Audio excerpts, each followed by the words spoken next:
अब आगे क्या होता है? The next paragraph is, when Amitabh Bachchan came, large number of people swarmed around him. भारी संख्या में उसके आसपास घेर के खड़े हो गए, झुंड के झुंड आ जाना, वो कहलाता है स्वार्मिंग। बड़ी संख्या में आ जाना, धक्का मुक्की होती है, रेलम पेल होती है उसमें।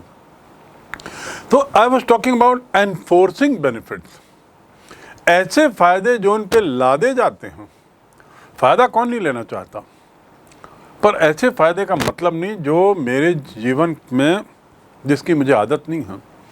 यहाँ पे बाध्य किया जा रहा है अमीरों के द्वारा इन गरीबों को कुछ फायदे, तथाकथित फायदे, सो कॉल्ड बेनिफिट।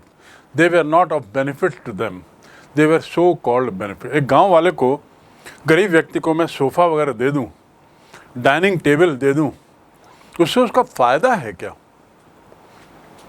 नहीं है।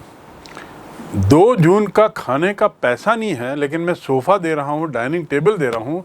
इसलिए नहीं दे रहा हूँ कि मैं उनका फ़ायदा सोच रहा हूँ, शायद इसलिए दे रहा हूँ क्योंकि मेरे पास ये एक्स्ट्रा सोफ़ा सेट पड़े हैं, मेरे पास एक्स्ट्रा टेलीविज़न पड़ा है, डाइनिंग टेबल मेरे पास एक्स्ट्रा पड़ी हुई है, इसलिए आपको सौंप रहा हूँ और लाद दे रहा हूँ, बाध्य कर रहा हूँ, उसका उपयोग करो। क्योंकि ऐसा कह के मैं बताना चाह रहा हूँ कि मैं तुम्हारे अच्छी भलाई के लिए सोच रहा हूँ। But is it true? No. क्या ये सच है कि गरीब लोगों के लिए, अमीर वर्ग के लोग भलाई की बात करेंगे? Author further says, they are all calculated. ये सब बड़ा गुणा भाग किया हुआ है, सब बड़ी सोच समझ के साथ किया जा रहा है। ये सब जो हो रहा है, ज़मीन का खरीदना, उनको इकट्ठा करना, भीड़ को शहर लाना, शहर लाके उनको बसाना, उनको ऊपर कुछ सुविधाएं लादना, इसके पीछे एक बड़ी सोच समझ है, बड़ा गुणा भाग है, बड़ी लंबी दौड़ का खेल खेल रहे हैं अमीर लोग। That are calculated to soothe them out of their wits। उनको to soothe करना मतलब उनको मीठी मीठी बातें करना। आउट ऑफ विट्स मतलब मूर्ख बनाना। विट माने बुद्धि, विट, सेंस ऑफ ह्यूमर। तो I am out of wits मतलब मैं कुछ समझ नहीं पाया, अचानक मैं हक बका गया, हक्का बक्का हो गया, उसे कहते हैं आउट ऑफ विट्स हो जाना। तो to soothe them out of their wits, ऐसा बाध्य करके, ऐसी तथाकथित फायदे उनको देकर मैं मूर्ख बना रहा हूँ, मीठी मीठी बातें करके उनको मूर्ख बना रहा हूँ। मैं मतलब निर्धन लोग मूर्ख बनाते हैं, ऐसी मीठी बातें करके, ऐसी लोभ दे के, ऐसी प्रवंचना दे के, ऐसी चीज़ों को उन पर लाद कर जो उनके काम की नहीं वो इनको दे रहे हैं और दिखाने की कोशिश ये कर रहे हैं हम कितने दयावान हैं, हम आपके लिए कितनी दया कर रहे हैं। ये मीठी मीठी बातें करने की आदत अमीरों की होती है, जो कंजूस होते हैं प्रकृति से, इस प्रकार उनको मूर्ख बनाते हैं, इन्हें लाभ देने के लिए बाध्य करते हैं। और ये जो लाभ हैं ये बड़े योजनाबद्ध तरीके से, बड़े प्लान्ड तरीके से, in a very planned way these benefits are thrust on them, these benefits are forced on them, and by doing that they make a fool out of these poor people, they make a fool out of poor people। इन लोगों को बेवकूफ़ बनाते हैं। they teach these rich people, the moneyed people, and by teaching them, the last line of this paragraph, as I said, to soothe them out, मतलब मीठी मीठी बातें करना, to very soothing to ear, your words are very soothing to my ears। तुम जो बोल रहे हो वो मेरे कान को बड़ा प्रिय लग रहा है, कर्ण प्रिय। The voice of Lata Mangeshkar is very soothing to the ears। The scene विहंगम, the scene of the mountain here is very soothing to my eyes, मेरी आंखों को बड़ा ठंडक पहुंचा रहा है, मेरे कान को बड़ा कर्णप्रिय हो रहा है। That is soothing, to soothe. तो यहां पर सूद के क्या हो रहा है? That are calculated to soothe them out of their wits, उनको मूर्ख बनाने, मीठी मीठी बातों से मूर्ख बनाया जा रहा है। And by teaching them how to sleep they sleep all day. इतना ही नहीं, ये शहर के लोग इनको ये भी सिखाते हैं कि कैसे सोया जाए। पुराने पलंग दे देंगे बड़े बड़े, उसमें बड़े बड़े मोटे गद्दे रहेंगे, जिसको इन लोगों ने रिजेक्ट कर दिया है, क्योंकि अमीर वर्ग जो है वो यूज एंड थ्रो में विश्वास करता है। They use certain things for few months, for a few year, and because these items are still good enough, they give it to the people, some people, and tell them कि देखो तुम्हारे फ़ायदे के लिए हमने ये पलंग लाया है, तुम्हारे फ़ायदे के लिए हमने गद्दा दिया है, जबकि वो सब पुराना है। वो इनको बताते हैं कि कैसे सोया जाए, ऐसे पलंग में सोए, ऐसे गद्दों में सोए। They tell them how to sleep and they sleep all day. इनको बताते हैं कि कैसे सोना चाहिए और खुद दिन भर सोते हैं। And by teaching them how to sleep they sleep all day, destroy their sleeping at night the ancient way. Ancient माने पुरानी, वे माने तरीका, पुरानी जो उनकी आदत थी, वे माने रास्ता और वे माने आदत, तरीका, यहाँ पर तरीका आदत। और उनको बताते हैं कि कैसे सो, और खुद सोते रहते हैं दिन भर। और इस प्रकार ऐसा करते हुए ये उनकी जो रात में सोने की आदत है उसे बिगाड़ देते हैं। उनकी जो प्राचीन काल से, पुराने समय से इस मजदूर वर्ग की, जो दिन में कठिन मेहनत करता है, जो दिन में परिश्रम करता है, पसीना बहाता है, रात में सुकून की नींद सोता है, उसकी आदत को यहाँ शहर में लाके ऐशो आराम की सुविधा देकर इनकी आदत को बिगाड़ देते हैं। उन्हें बताते हैं कैसा सोया जाए, खुद सोए रहते हैं दिन भर और इनकी आदत को बिगाड़ देते हैं। डिस्ट्रॉय, तहस नहस कर देते हैं, बिगाड़ देते हैं। डिस्ट्रॉय करना मतलब बर्बाद कर देना। गांव वालों की, मजदूर वर्ग की, किसान वर्ग के लोगों को जिसको शहर लाते हैं, उनकी आदत को बिगाड़ देते हैं। कौन सी आदत? रात में सोने की जो आदत, सुकून की नींद सोने की जो आदत है, उसको बिगाड़ देते हैं। क्योंकि दिन भर काम कराते हैं हल्का फुल्का कुछ न कुछ, रात में भी काम कराते हैं कुछ न कुछ। खुद तो दिन भर सोते हैं, ये लोग काम करते रहते हैं। और काम किस तरह के? इन अमीर वर्ग के लोगों की सेवा में लग जाते हैं। क्यों लग जाते हैं? क्योंकि अमीर वर्ग के लोगों ने उन्हें रहने के लिए दे दिया है, कुछ सुविधाएं लाद दी हैं, थोड़ा बहुत पैसा भी दे रहे होंगे और ऐसा दिखा रहे होंगे कि हम बहुत दया कर रहे हैं। एक आध छोटे मोटे स्कूल में बच्चों का प्रवेश भी करा दिया होगा और तथाकथित फ्री एजुकेशन भी दे रहे होंगे। वैसे आज तो सभी देश में, पूरे देश में 8वीं 9वीं तक मुफ्त शिक्षा है। गांव वालों को नहीं मालूम, वे सोचते हैं कि सेठ जी पढ़ा रहे हैं, सेठ जी मेरे बच्चे को पढ़ा रहे हैं। किताबें भी मुफ्त मिलती हैं, आपको मालूम है। तो गांव वालों को ये लोग बताते हैं कि सेठ जी ने हमें किताबें खरीद के दी हमारे बच्चों को। 2-4 यूनिफॉर्म के पुराने जोड़े ला के सेठ जी दे देते हैं। तो ये जो सेठ जी लोगों का जो स्वार्थ है, उस स्वार्थ को यहाँ पे पोएट ने बड़े शानदार तरीके से सामने रखा है और हमारी और आपकी आंखें खोलने की कोशिश की है। ये कहने की कोशिश की है कि इन सेठ जी लोगों के बहकावे में मत आओ, उनके फुसलाने में मत आओ। They are very dangerous, they destroy our sleeps, हमारी नींद बर्बाद कर देते हैं। पुराने समय से जो हमारी आदत है दिन में कड़ी मेहनत करके रात में सोना सुकून की, उसको बिगाड़ देते हैं। एंशिएंट यानी पुराना। स्वयं सारे दिन रोते हैं और रात में उनके सोने के पुराने ढंग को नष्ट कर देते हैं। This is about this paragraph. अब आप समझ गए हैं कि कितना भावुक होकर कवि इन लोगों के बारे में कह रहा है, अपनी बात रख रहा है, कितना भावुक है। How closely he feels bonded with this downtrodden. Now we come to the next paragraph. और यहां पर कवि अब अपनी बात कह रहा है। अभी तक जो भी बातें थी वो दुकानदारों की फीलिंग के रूप में थी, गरीबों की फीलिंग के रूप में थी। अब यहां पर कवि अपनी बात रखता है इस पैराग्राफ में और कह रहा है, sometimes I feel myself I can hardly bear. कई बार मुझे लगता है कि मैं ये सब सह नहीं पाऊंगा।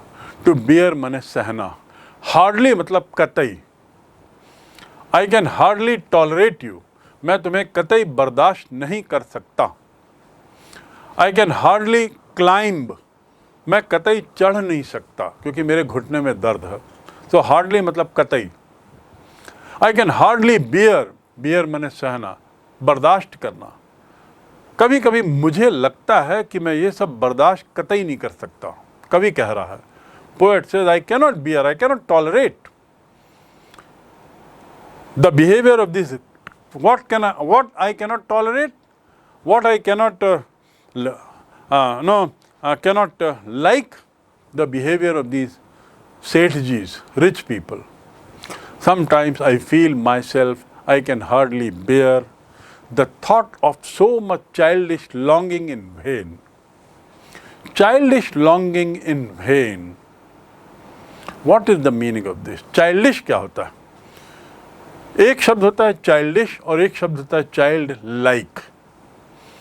ये दोनों का अर्थ होता है बच्चों जैसा व्यवहार। बच्चों जैसा, चाइल्ड से बना है दोनों शब्द, लेकिन चाइल्डिश व्यवहार बच्चों का वो व्यवहार जिसे अच्छा नहीं मानते। मेरा व्यवहार बच्चों जैसा हो तो सामने वाला सोचता है बच्चों का अच्छा गुण या बच्चों के बुरे गुण। रोना, गाना, चिल्लाना, नखरे करना, ये व्यवहार जो है वो चाइल्डिश व्यवहार है, जो नेगेटिव होता है। और जो बच्चों का अच्छा व्यवहार होता है, जिसे बच्चों के साथ जोड़ा जाता है, that is called child like behaviour.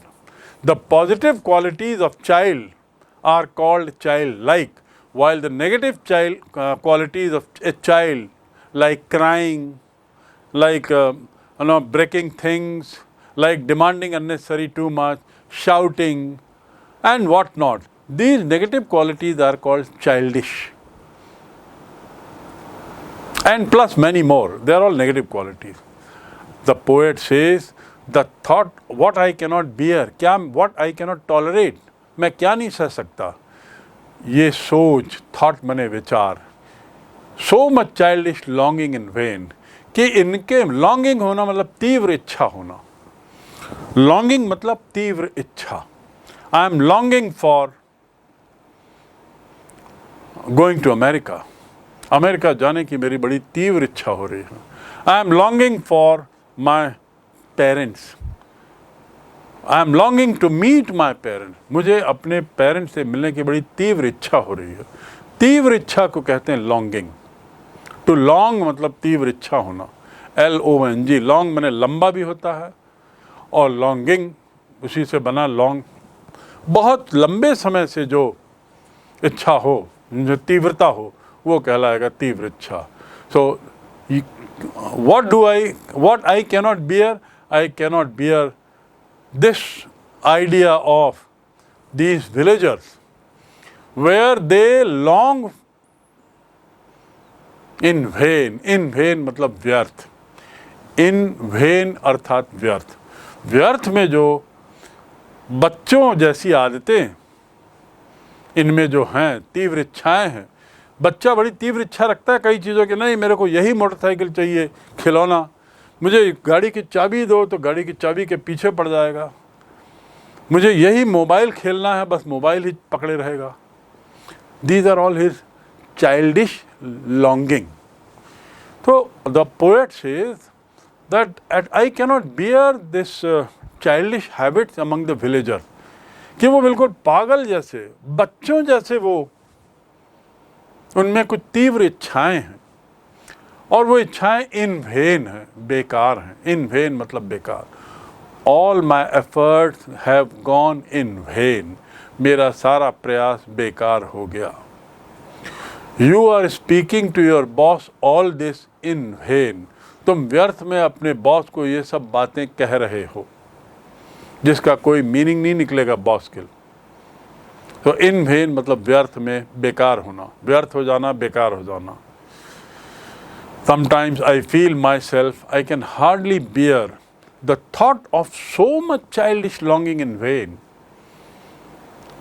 इतना ज़्यादा तीव्र इच्छा होना, ये बच्चों जैसी आदत गांव वालों में होना, इसे मैं सह नहीं सकता। The sadness that lurks near the open window there. See the line. The sadness, जो दुख है, lurks मतलब झांकता हुआ जो दिख रहा है। कहाँ? टू लर्क मतलब थोड़ा सा निकल के झांकना, उसे कहते हैं लर्किंग, टू लर्क। तो यहाँ पे कौन झांकता हुआ दिख रहा है? द सैडनेस, वो दुख जो वहाँ से झांकता हुआ दिख रहा है। क्या दुख कभी झांकता हुआ दिखाई देगा? नहीं। कवि ने सैडनेस को एक व्यक्ति के स्थान पर यूज किया है। The sadness that lurks near the open window there. There मतलब कहाँ? वो दुकान में। जो दुकान की मैं बात किया हूँ, उस दुकान में जो एक खिड़की खुली हुई है, वहाँ से जो झांक रहा है आदमी, उसमें जो दुख दिखाई दे रहा है। I cannot bear the childish craving. To crave मतलब तीव्र इच्छा होना, लॉन्गिंग मतलब तीव्र इच्छा होना। तो इन गांव वालों के मन में जो तीव्र इच्छा होती है शहर जाने की, शहरी जीवन की, पैसा कमाने की, चाहे उसके लिए वो क्यों ना बेवकूफ़ बन जाए, चाहे उसके लिए क्यों ना सेठ जी लोग उसे बेवकूफ़ बनाते चले जाए, मुझे इसके लिए बहुत दुख होता है, बहुत दर्द होता है, बहुत बुरा महसूस होता है, और ये सब बेकार है। द सैडनेस, दुख, जो उस झुग्गी झोपड़ी से, जो उस शेड से, उस दुकान से जो दुख दिखाई दे रहा है। एकांत दुकान, एक दो लोग वहाँ पर ग्राहक की प्रतीक्षा करते हुए, चेहरा उतरा हुआ, मुरझाया हुआ, हताश, पैसा उनका उसमें लगा हुआ है सामान में, और कोई ग्राहक नहीं आ रहा है, कोई खरीद नहीं रहा है। तो जो हताशा उनके चेहरे में झलक रही है उस खिड़की से, उसे मैं बर्दाश्त नहीं कर सकता। अर्थात इन गरीबों के दुख को मैं नहीं सह पा रहा हूँ, इनकी तकलीफ़ें बड़ी ज़्यादा हैं। आई फील फॉर इट, मुझे बहुत ख़राब लगता है। That waits all day in almost open prayer. The sadness, वो जो दुख है जो वहाँ से झांकता हुआ दिखाई दे रहा है, जो प्रतीक्षा कर रहा है, पूरे दिन प्रतीक्षा कर रहा है, ऑलमोस्ट ओपन प्रेयर, बार बार बेचारे बस यही प्रार्थना कर रहे हैं, कोई आए, कोई आए, कोई आए, कोई आए, कोई रुके, कोई उनके वो करे।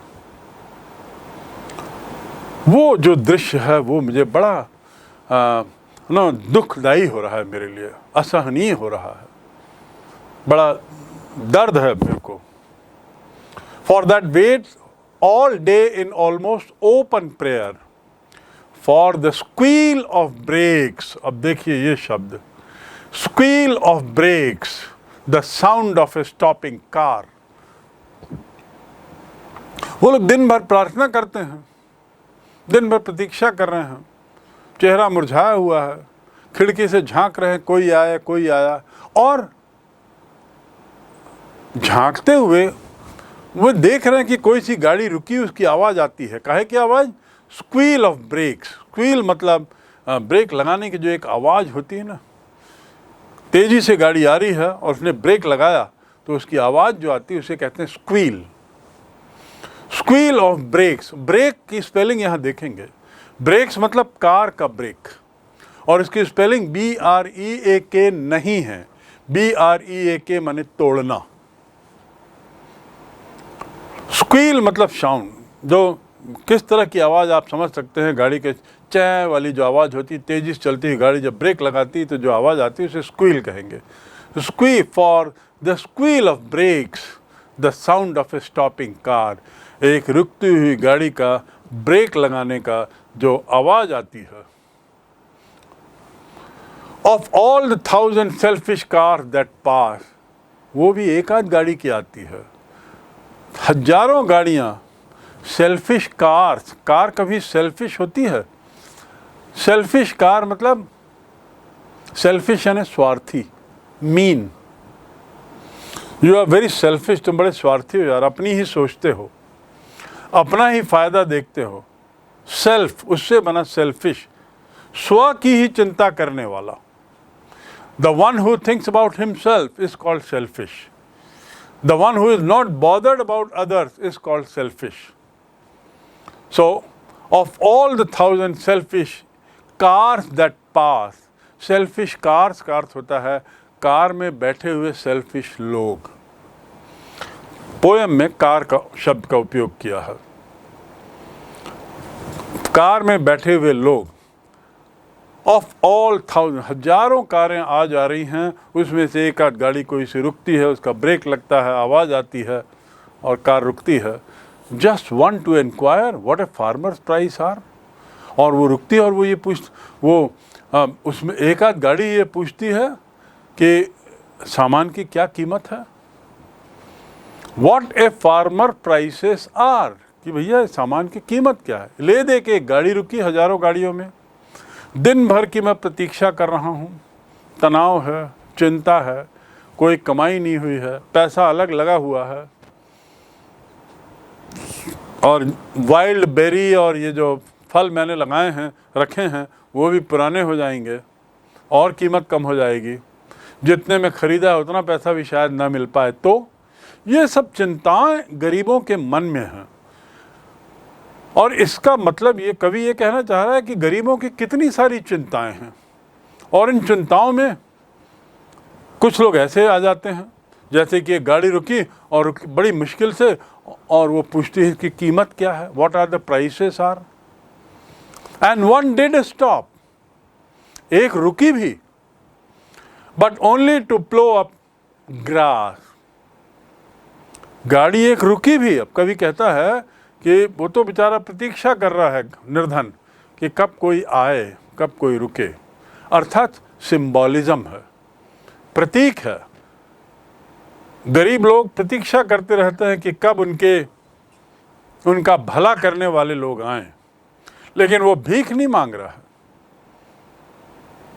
वो मजदूरी कर रहा है, मेहनत कर रहा है, उसे उसकी मेहनत में की कीमत मिले, उसकी वो प्रतीक्षा कर रहा है। और जो हजारों कारें जिसमें स्वार्थी लोग हैं, दुनिया में जो हजारों स्वार्थी लोग हैं, वो सब आए चले गए। कोई हो सकता है एक आध पूछ भी ले कि ये सामान की कीमत क्या है, या एक आध पूछ भी ले कि तुम अपनी मजदूरी कितनी लोगे काम की। कभी कभी ऐसा भी होता है कि एक आध रुक भी जाता है, एक रुका भी, and one did stop. Did stop मतलब क्या होता है, जोर दे के कहना कि हाँ एक रुका भी, स्टॉप्ड नहीं बोले, एंड वन स्टॉप्ड ऐसा नहीं कहा है कवि ने कहा है one did stop. I did go मतलब मैं गया था भाई, no you did not go, I did go. इसको ऐसा भी कह सकते हैं आई वेंट, वेंट के बदले आई डिड गो ज़्यादा जोर से, ज़्यादा असर्टिव है। I did eat mama, don't doubt, mama मैंने खाया है, शंका मत करो। जब ऐसा कहना होता है तो हम कहते हैं I did eat, I did go, I did sleep, I did take bath, I did brush. मैंने ब्रश किया है। मम्मी पूछती ना सुबह बच्चों को, ब्रश किया कि नहीं किया, किया है, नो मम्मा आई ब्रश्ड। मम्मा फिर बोल रही हैं, देन आई से आई डिड ब्रश। जब जोर दे के बोल रहा हूँ तो ऐसा बोला जाता है। तो हाँ, ऑथर जोर दे के कह रहा है एंड वन डिड स्टॉप, और एक रुका भी, but only to plough up grass, लेकिन वो घास के ऊपर गाड़ी चला रहा, गाड़ी को रिवर्स किया, आगे पीछे किया तो उसमें वो घास को उखाड़ दिया उसने। To plough up grass, plough करना मतलब हल चलाना, खोद के निकालना। तो वो जो गाड़ी का जो टायर था उसके घिसने से घास निकल आई। In using the yard to back and turn around, yard मतलब वो जगह जो है उसमें गाड़ी को आगे पीछे करने के चक्कर में उस आदमी ने वहाँ की घास ही उखाड़ दी। ले दे के गाड़ी रुकी थी, कुछ नहीं किया उसने, बस गाड़ी को आगे पीछे किया, बैक एंड टर्न अराउंड, और मुड़ा, और उतने में उसने घास उखाड़ के चलता बना। एक और रुका था, and another one also stopped to ask the way to where it was bound. किस लिए रुका था? ये पूछने के लिए कि भैया ये रास्ता कहाँ जाता है, ये रास्ता कहाँ जाता है, ये पूछने के लिए एक रुका। दूसरा रुका, बड़ी स्क्रीचिंग साउंड से गाड़ी को रोका, गाड़ी आगे पीछे किया, कुछ घास को भी उखाड़ दिया उसके टायर ने, और चलता बना। कल्पना करिए उस दुकान में इतना पैसा लगा के दिन भर की मेहनत आदमी वहाँ कर रहा है, खड़ा है, ग्राहक की प्रतीक्षा कर रहा है। हजारों गाड़ियाँ आई गई, कोई रुक नहीं रहा है। सब चमचमाती कारों में सेठ जी लोग हैं, अमीर लोग हैं। किसी को फुर्सत नहीं कि वो दुकान की ओर झांके, दुकान की ओर देखे। सब अपने मस्त चले जा रहे हैं अपने लक्ष्य की ओर। कितना दुख हो रहा होगा इन लोगों को, कितनी तकलीफ होगी, कितनी चिंता होगी, कुंठा होगी। और वहाँ पर एक रुकता है तो वो गाड़ी को ऐसा घुमा के निकल जाता है, घास उखाड़ देता है। दूसरा रुकता है तो वो पूछता है कि जनाब बताएंगे ये रास्ता कहाँ जाता है। And another to ask the way to where it was bound, and another to ask could they sell it a gallon of gas. अब एक तो हाइट हो गई, जिसे हिंदी में कहते हैं आप लोग एक हाइट, अरे बड़ी अति हो गई भाई। एक और गाड़ी आई, उसने पूछा कि क्या 1 गैलन गैस मिलेगी। विदेश में, अमेरिका में पेट्रोल से कार कम चलती है, गैस से ज़्यादा चलती है। और गैस का जो बेचने का यूनिट है, जैसे पेट्रोल का यूनिट लीटर है, like petrol is sold in litre, gas is sold in gallons.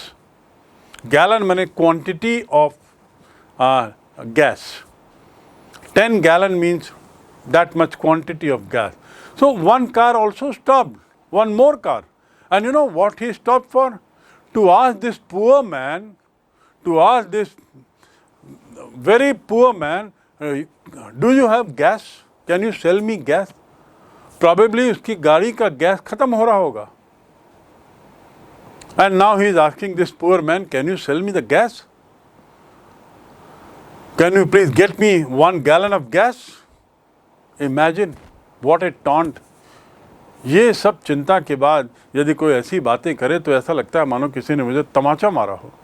As if somebody has slapped me. I am already in a very bad shape. I means poor. Poor people are already in bad shape. Somebody taunting them, somebody treating them very badly, somebody just shoving them, somebody just neglecting them, somebody just avoiding them. Can you imagine how much insulting it may be for those human beings? Even if they are poor, they are after all human beings. वो गरीब होंगे लेकिन फिर भी आदमी तो हैं, उनके अंदर भी feeling है. In other words, probably poet is trying to say, please don't do all these things with poor people. Please don't behave this way with poor people. Don't neglect them. Don't laugh at them. Don't show mercy on them. उन पे दया मत दिखाओ. Show empathy on them. Don't cut jokes on them. उन पे मजाक मत करो. उनको अनदेखा मत करो. उनकी दिक्कत को महसूस करो. That is what the author is trying to say. यहाँ पे एक आदमी आके मजाक कर गया कि क्या तुम्हारे पास 1 गैलन गैस है. उसके पास तो बेचारे के पास बहुत कम पैसा है, यहाँ गैलन गैस की बात कर रहा है. How could this rich man think that? Was he a kind of well-read, not well-read person, that he could not make out that this small shop may not have anything of gallon gas? और ये gallon gas की जब बात होती है So these people get further annoyed. Can't you see that we have come from poor people? They couldn't, when these people ask, do you have a gas? Do you have gas? A gallon of gas? So these people reply, they don't. They can't. हमारे पास हो भी नहीं सकता. And then bracket again, this crossly. मैंने पहले भी बताया, क्रॉसली मतलब गुस्से में, क्रोध में, तीव्र क्रोध में वो अंदर ही अंदर बोल रहे हैं, मैं हमारे पास नहीं है. क्या तुमको दिखाई नहीं देता? दे हैड नन. नन मतलब बिल्कुल नहीं होना. नो वन का शॉर्ट बना नन, और नन मतलब बिल्कुल नहीं. They had none. उनके पास 1 गैलन की बात मत करो, कुछ भी नहीं है गैस के नाम से. Didn't see it yourself. क्या तुमको दिखाई नहीं दे रहा है? ऐसा उन्होंने कहा नहीं, पर अंदर ही अंदर अपनी भड़ास निकाल रहे हैं. As I told you earlier, the poor people don't speak much. They just keep eating their feeling. खुद ही फील करते हैं और खुद ही उसको जज्ब करते हैं, चबा जाते हैं. Such is the world. दुनिया ऐसी ही है, 2 खेमे में बटी हुई, अमीर और गरीब, जिनके पास सब कुछ है और जिनके पास कुछ नहीं है. ये कविता जो है उसी की दास्तान है. So now we come to almost end of the poem. No, in country money, the country scale of gain. No, in country money, the country scale of gain. Couldn't you see that we have none? No gas? And then they further say, नहीं है हमारे पास. Country money क्या होता है? What is the meaning of the word country here? याद रखेंगे, country का एक अर्थ है देश, और country का एक अर्थ होता है गांव. कंट्री माने गांव. कंट्री साइड मतलब गांव. I live in a country side मतलब मैं गांव में रहता हूं. तो पोएट ने यहाँ पर कंट्री साइड का साइड शब्द हटा दिया और कंट्री वर्ड को यूज़ किया है. इसका अर्थ गांव है. The poet has used the word country here for village. No, in country money the country scale of gain. हमारे पास कोई पैसा नहीं है. The country scale of gain मतलब कुछ भी नहीं. The requisite lift of spirit has never been found.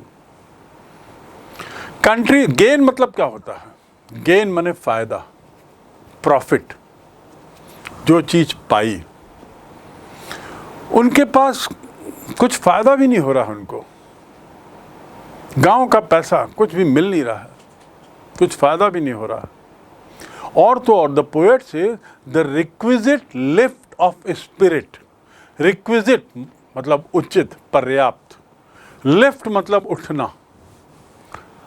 आप देखते हैं ना, बड़े बड़े भवनों में लिफ्ट होता है, उठाना. पर्याप्त स्पिरिट. स्पिरिट मतलब क्या? उत्साह. यहाँ पर स्पिरिट का अर्थ है उत्साह. Has never been found. इन गांव वालों में, इन निर्धनों में, इन वंचित लोगों में पर्याप्त उत्साह भी नहीं पाया जाता. बिल्कुल नहीं मिलता, कोई उत्साह नहीं है. बड़े ये डल हो जाते हैं गांव वाले. No, in country money the country scale of gain. The requisite lift of spirit has never been found. और so the voice of country seems to complain. या वॉइस ऑफ कंट्री, गांव के लोग शायद ऐसा कंप्लेन कर रहे हैं. Voice of country seems to complain. ऐसा महसूस होता है कि गांव वाले निर्धन लोग शिकायत कर रहे हैं, लगातार चिल्ला रहे हैं, लगातार अपनी आवाज़ पहुंचा रहे हैं, अपना दर्द पहुंचा रहे हैं, अपनी तकलीफ़ें बताना चाह रहे हैं. रिक्विजिट मतलब उचित, ज़रूरत, जितनी ज़रूरत है. I don't have the requisite amount of money with me. मेरे पास पर्याप्त पैसा नहीं है, ज़रूरत के लायक पैसा नहीं है. लिफ्ट मैंने बताया जो ऊपर उठाए, उमंग दे, उत्साह बढ़ाए, कभी नहीं देखा गया. Never been found. और so the voice of country seems to complain. जो गांव के लोगों की आवाज़ शायद यही शिकायत कर रही है कि उनको कोई उत्साहित करने वाला नहीं है, उनको कोई ऊपर बढ़ाने वाला नहीं है, उनको कोई हाथ देने वाला नहीं है। I can't help owing the great relief it would be.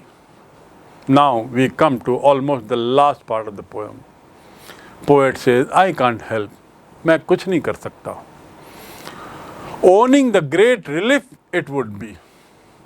कितनी राहत की बात होगी. Owning the great relief. Own करना मतलब अपना सोचना, अपना बनाना. I own this house. ये मकान मेरा है. I own this car. ये कार मेरी है. OWN own. उसी से बना ओनर, मालिक. I am the owner of this house. I am the owner of this mobile. इस मोबाइल का मालिक मैं हूँ.